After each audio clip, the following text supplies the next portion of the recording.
Директорот на Агенцијата за управување со одземен имот Дритон Небиу, кој доаѓа од Алијанса за албанците, доделил комбе на џамија во Арачиново, трактор со приколка на општината Арачиново, а најави дека донации со одобрение на владата ќе добие и Бигорскиот манастир. Пофалбите за донациите ги споделил самиот директор на својот Facebook профил.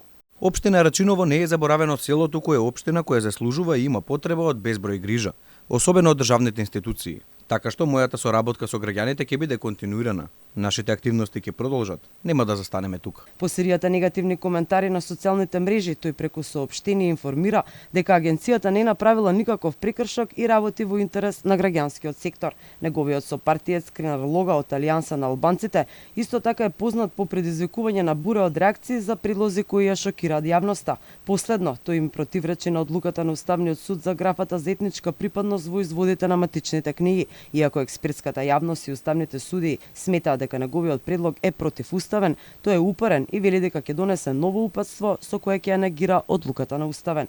Ништо поразлично не е ниту со министерот за здравство Фатмир Меджити. Тој го разреши директорот на Универзитетската клиника за кардиохирургија, професор доктор Сашко Јовев, па откако јавноста реагираше, му понуди советничко место во министерството. Министрите и директорите на Алијанса за албанците не запираат да шокираат со изјавите и одлуките кои ги носат.